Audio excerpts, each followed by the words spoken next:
Bruxelles, le 28 décembre 2013. Monsieur Theiss, je me réfère à l'article paru ce 27 décembre 2013 où vous dites, et je vous cite, « Il s'agit également de la manière dont les discussions ont été menées et des intentions des gens derrière. » De plus, vous enfoncez le cou avec cette phrase. J'espère juste que je n'ai jamais traité les gens de cette manière. Cette dernière m'a fait bondir de ma chaise car je pense que votre mémoire est très sélective et très courte. Je m'explique. Début 2009, lorsque dans mon bureau d'attache, Bruxelles 8, j'ai vu des affiches où il était apposé les slogans suivants. Tolérance zéro contre le vol et l'alcool à la poste. Cela m'a bien fait rire car, courant 2009, j'ai été victime d'un vol d'un paquet qui m'était adressé.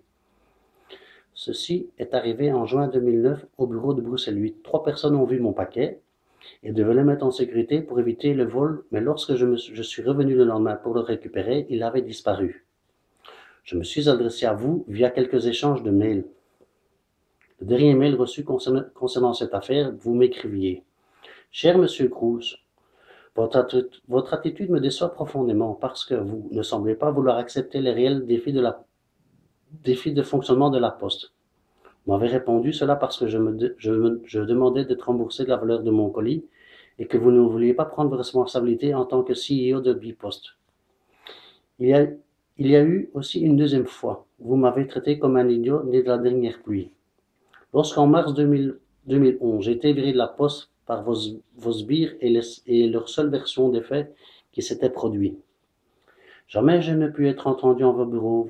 Tout m'a été refusé, rendez-vous, etc., etc. Vous m'avez également écrit que, à la lecture de vos dossiers, je ne vois malheureusement aucun élément me permettant de remettre en question la décision du management ni le respect de la procédure de licenciement. Monsieur Mark Michels m'a écrit également ceci. L'entreprise estime que votre licenciement s'est régulièrement déroulé et ne juge pas opportun de devoir vous rencontrer personnellement pour en débattre. Il est dès lors pas opportun de vous rencontrer. Pour revenir à votre deuxième cheval de bataille, tolérance zéro pour l'alcool à la Poste. La personne qui a écrit le rapport concernant les faits qui se sont produits et qui vous ont conduit à me licencier était sous l'influence de l'alcool lors de la rédaction de celle-ci.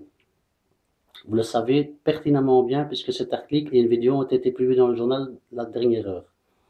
Cette personne est toujours à la Poste car elle est statutaire et moi je n'étais qu'un contractuel. De plus, j'ai eu une copie de mon dossier et celui-ci est plein d'erreurs et de choses contradictoires. Ce que vous avez reçu était ce que vous deviez avoir afin de me saquer.